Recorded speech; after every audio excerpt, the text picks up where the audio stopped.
In this episode of Summa Made Simple, we shall be concluding the series of articles about the vice of gluttony. So we shall be looking at the fifth and the sixth article, where St. Thomas Aquinas discusses gluttony. The fifth article asks whether gluttony is a capital vice. What does capital vice mean? So the word capital vice comes from the same root where the word captain comes from. So it comes from a Latin word meaning head. So if you think of a captain in an army always is followed by other soldiers behind him. So when you think of the term capital as referred to a capital vice, think of it as a vice that's kind of like a captain in an army. It's at the head of a unit, and there'll be other vices which come along with it. So that's where the word capital, or the concept of a capital vice, comes from. It's that idea that this thing leads the way for many other vices that come with it. So the question is whether gluttony is a capital vice. And I'll go straight to the response that St. Thomas gives to this question in the interests of time. On the contrary, Gregory in Moralia 31, section 45, says, he reckons gluttony among the capital vices. Why does he do that? Here's the explanation. I answer that as stated above, a capital vice denotes one from which, considered as a final cause, that is, having a most desirable end or goal, other vices originate. Wherefore, through desiring that end, men are incited to sin in many ways. Now, an end is rendered most desirable through having one of the conditions of happiness, which is desirable by its very nature, and pleasure is essential to happiness, according to Ethics, Book 1, Section 8, and Book 10, Sections 3, 7, and 8. Therefore, Ethics by Aristotle. Therefore, the vice of gluttony, being about pleasures of touch, which stand foremost among other pleasures, is fittingly reckoned among the capital vices. What does he mean by this? He means that the end goal of a human being is happiness. Now, one of the essential parts of happiness, one of the things that always goes with happiness, is a sense of pleasure. Therefore, those sins which give a lot of pleasure, it is very easy to confuse them as giving us happiness and as therefore being an end goal. We think that that pleasure which we get from that sin is the end goal, and so we're willing to do anything, we're willing to sacrifice anything to achieve that pleasure because we see it as the end goal. And those things which we do, we said we're willing to do anything, willing to sacrifice anything, all those things which we do, because that end goal is a mistaken end goal. It's not an actual end goal. It's actually a wrong end goal. All the other things which we do to help us achieve that wrong end goal will also be wrong. And so that wrong end goal in and of itself is a vice. And all the other things which we do to achieve that wrong end goal would also be vices. Therefore, that initial wrong end goal, which kind of give rise to these other ways of achieving it, which are also incorrect and wrong, that first one is called a capital vice. And all these other things which we do, which are also wrong to achieve that end goal, are also vices which follow in its footsteps, kind of like soldiers following a captain. That's what he means in this particular section. Let's go into one of the objections to this. One of the first objection to whether gluttony is a capital vice says that it would seem that gluttony is not a capital vice, because capital vices denote those vices from which, under the appearance of a final cause, under the appearance of an end goal, other vices originate. Now, food, which is a matter of gluttony, does not have the aspect of a final goal. It does not have the aspect of an end. It does not look like a final goal, since it is sought not for its own sake, but for the sake of the body's nourishment. Therefore, gluttony is not a capital vice. And his reply to this, basically it's saying everyone knows that food is not an end in itself. Everyone knows food is a means to nourishment. His reply to this is, it is true that food itself is directed to something as its end.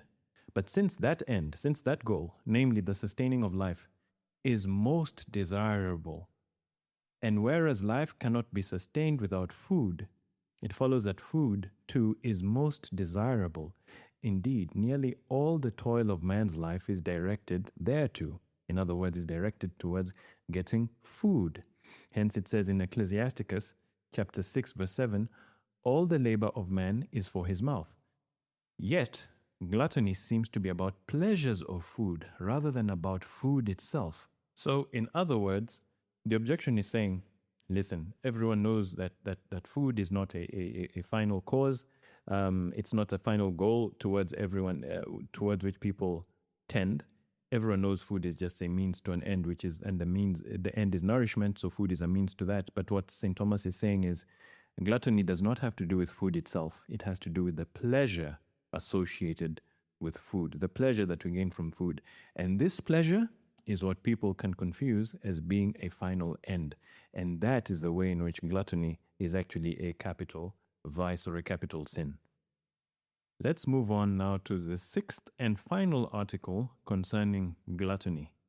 Again, this is very interesting because it speaks of the results of gluttony. Remember, 2 articles ago we spoke about the 5 types of gluttony. Now we're going to speak about the 6 results of gluttony, which are called the 6 daughters of gluttony. The question itself asks whether 6 daughters are fittingly assigned to gluttony. I've realized in these questions where numbers are given, like is it correct to say that there are X amount of kinds of this, or there are Y amount of daughters of that, etc. That I think what I've realized is with the first objection usually lists all of them and then says, no, this numbering is wrong. So there's always a lot of value in reading that first objection in its totality, which is what I will do now. Objection 1. It would seem that 6 daughters are unfittingly assigned to gluttony, to wit, or namely, unseemly joy, scurrility, uncleanness, loquaciousness, and dullness of mind as regards the understanding. For unseemly joy results from every sin, according to Proverbs chapter 2, verse 14, who are glad when they have done evil and rejoice in most wicked things. Likewise, dullness of mind is associated with every sin, according to Proverbs again, chapter 14, verse 22. They err that work evil, meaning they think wrongly. They make a mental mistake, people who do evil things. Therefore, they are unfittingly reckoned to be daughters of gluttony, because the objection is saying, specifically, dullness of mind and poor quality thinking wrongly, actually, these are, according to the book of Proverbs, are the result of every sin. So it's wrong to ascribe them to gluttony.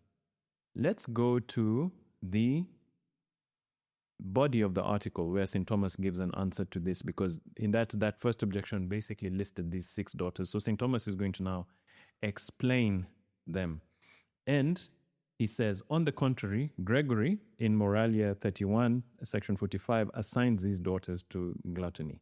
I really need to make time to read Moralia by Gregory the Great, because it seems to be a very important source book for a lot of this information that we're going through.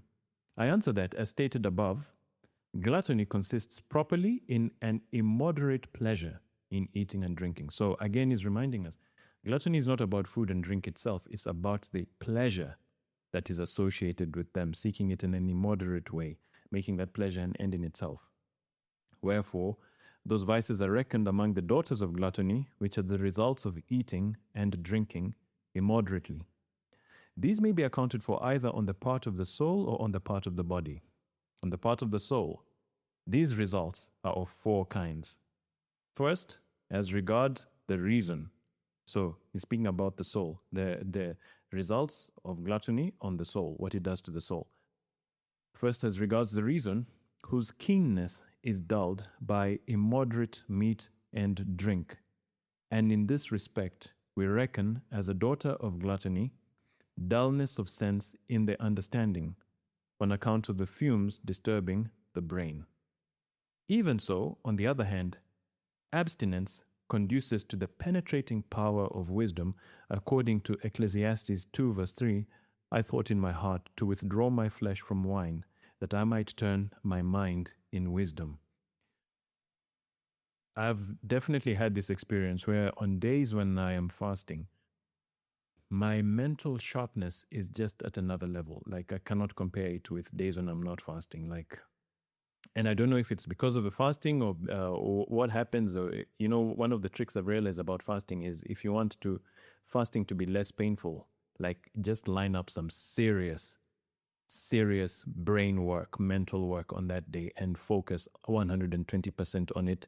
Like instead of thinking of the hunger pangs that you're experiencing, just think of your work. And it's just, yeah, I'm just sharing my experience. But maybe, another thing of one pattern, one trend I've noticed, I have many friends who have experimented with the keto diet, cutting out carbs, sugar, etc., etc. And one thing that all of them say is an immediate result of that is mental clarity, mental sharpness. The ability to concentrate and to focus is heightened, not only in terms of quantity of time, but also of quality, of depth with which they can focus. So maybe that has to do with this. One of the effects of gluttony, one of the daughters of gluttony, is dullness of sense in the understanding. Secondly, as regards the appetite, as regards the desire itself for food, which is disordered in many ways by immoderation in eating and drinking. Do you remember we had an episode called the Dictatorship of Desire, where we said that the more you give in to the desire of pleasures for food, for drink, for sex, the greater they become, and the harder it becomes to control them. It's almost like drug addiction. That's what this point is, that the idea that's coming up in the first part of this point. Secondly, as regards the appetite, which is disordered in many ways by immoderation in eating and drinking, as though reason were fast asleep at the helm, and in this respect, unseemly joy is reckoned, because all the other inordinate passions are directed to joy or sorrow, as stated in Ethics, Book 2, Part 5. To this we must refer the saying of 3 3:20, that wine gives everyone a confident and joyful mind. Let's unpack this so that we can understand what he's saying. What he's saying is that in all the different desires for food and drink, when we give into them in an immoderate way, reason is seemingly, he uses an analogy here of a captain on a ship, seemingly reason is fast asleep at the helm, and in this respect unseemly joy is reckoned. But here's a clincher, because all the other inordinate passions are directed to joy or sorrow. So what does this mean? Remember the first several episodes of this podcast, we were speaking about fortitude, and we were speaking about virtues and vices aligned with fortitude, the cardinal virtue of fortitude. Now, a lot of those virtues or vices to do with fortitude they circle around sorrow and its effects. So, for instance, patience is it mediates the sorrow that's caused by other people. Perseverance mediates the sorrow that's caused by delayed results. Or the ambition is a vice, which is caused by sorrow that we are not getting all the honor, all the esteem that we want from other people. Or maybe that's vainglory. I'm mixing them up. But fortitude has a lot to do with sorrows and managing the sorrows that we feel around good things. But temperance has a lot to do with joys and the pleasure that we get from things around us, moderating or tempering or controlling those joys so that they are in alignment with reason. That's what he means when he says, all the other inordinate passions are directed to joy or to sorrow, as stated in Ethics, Book 2, verse 5. So, in other words, he's saying, whenever we give in to the pleasures of food and drink in an immoderate way, we are giving into the joy of that comes from that. And one of the effects of this is unseemly joy, when people just seem to be really, really happy and excited for no good reason. You're like, why are they so excited? One place where I've actually seen this is with children. I don't know if you've ever noticed this. Sometimes you notice amongst children that when they're eating, they get very, very happy. They're twitching in their seats, so they're almost dancing, singing, swaying from side to side, and you have to tell them, yo, listen, eat your food, stop jumping around, stop being so super excited, stop being so quote unquote joyful, and just eat your food and finish it. So this is what this point is referring to, that one of the effects of giving into this disordered desire for food and drink is this unseemly joy. And then he mentions 3 Esdras. So 3 Esdras, that was an old way of referring to the book of Ezra, because now in modern day Bibles that whole it was all renumbered, so that it's a combination of the books of some chapters of Daniel, some chapters of Ezra, and some chapters of Nehemiah. But back in the day of St. Thomas's time, it was 1, 2, 3, 4 Esdras, but or Ezra, but that was renumbered.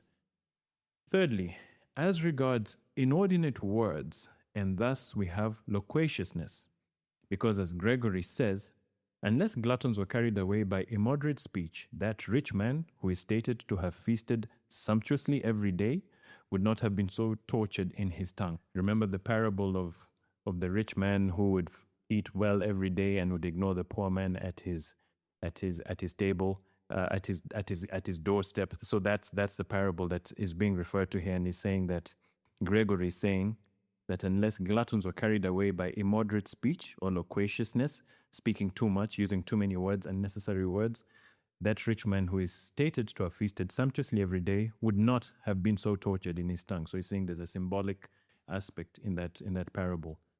Fourthly, as regards inordinate action, and in this way we have scurrility, that is, a kind of levity, a kind of frivolity, a kind of shallowness resulting from lack of reason, which is unable not only to bridle the speech, but also to restrain outward behavior.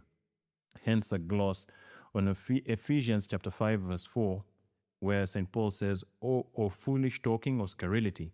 The gloss says that fools call this geniality, that is, jocularity, because it is wont to raise a laugh. Both of these, however, may be referred to the words which may happen to be sinful, either by reason of excess, which belongs to loquaciousness, or by reason of unbecomingness, reason of not being fitting, which belongs to scurrility or levity or shallowness or poorly thought through words. And as I was reading this, what came to mind is, I think that this may be a bit scandalous, but I'll say it anyway. The reason why a lot of big family gatherings, big meeting of the extended family, cousins, uncles, aunts, and they're meeting to celebrate something, or it's Christmas, or it's Easter, or it's a wedding, or it's a funeral, or whatever it is, where there's a lot of food, that is consumed. The reason why many of these, I've noticed, tend to be hotbeds of tension and conflict. And I've heard this story in many, many families. It just across the board, across countries, across races, across religions. It's just like when the extended family comes together and there's a lot of food involved, just prepare yourself. There's going to be conflict and tension. People are going to say stupid things. People are going to do stupid things. There's going to be a lot of fighting. There's going to be a lot of argument. And I think this point actually sheds some light on why that is, because when there's immoderate food and drink, what happens is there's a dullness in the sense of understanding. Secondly, there is going to be unseemly joy. That unseemly joy. So these meetings, usually they start out kind of well, but then people start to overeat. And then what happens is loquaciousness, where people start to talk a little bit too much. And notice we're not even focusing that much yet on drunkenness. We're just speaking about food. There might even not be a drop of alcohol involved.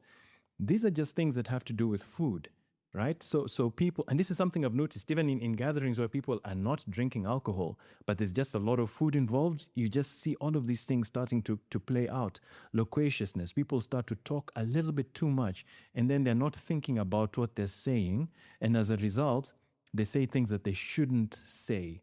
And then scurrility, a kind of shallowness in the things that one says and the things that one does, which as a result of not thinking clearly. So this is like a direct consequence of that dullness of the sense in the understanding. So someone says something or someone does something which annoys someone else. Next thing you have is a blow up in the family gathering. I know people who always say, no, I'm not going to any family gatherings because I know that it's just going to end in this specific way. And I think a lot of it has to do with this. I'm not saying that at family gatherings now people should just fast. Hey, it might be a useful experiment to try, and you just see the effects.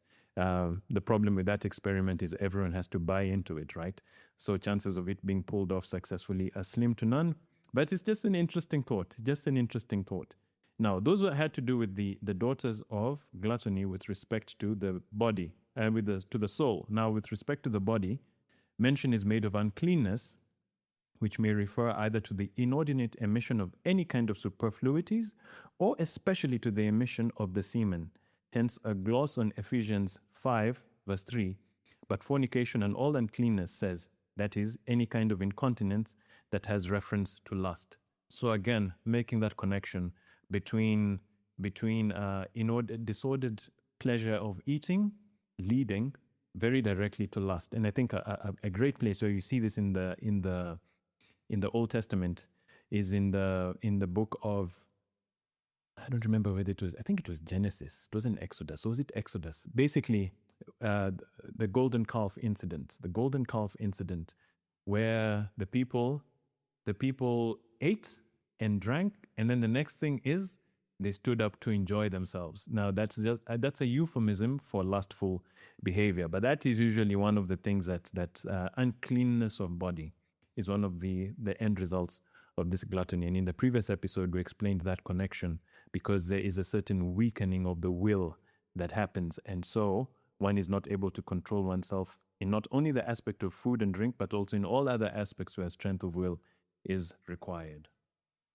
I am loath to end the episode without any practical takeaway, but I would say that it's worth experimenting. It's worth experimenting to see whether these things that St. Thomas Aquinas says are true or not. And so, for instance, if you're one of these people who's had multiple negative experiences in these large family gatherings where there's lots of food and drink, perhaps consider the possibility of, rather than saying, no, I won't go anymore, but saying, okay, I'll go, but I'm going to be very careful about the quantities of food and/or drink that I have. And then let's just see how things play out. Let's just see whether these things that St. Thomas says are the daughters of gluttony are true or not. Let's test it out. Those are actually the best kinds of experiments because you're fully in control, you're fully in charge, and you don't have to involve anyone else in the experiment, but you can conduct it yourself and see whether or not these things that St. Thomas says are true or not.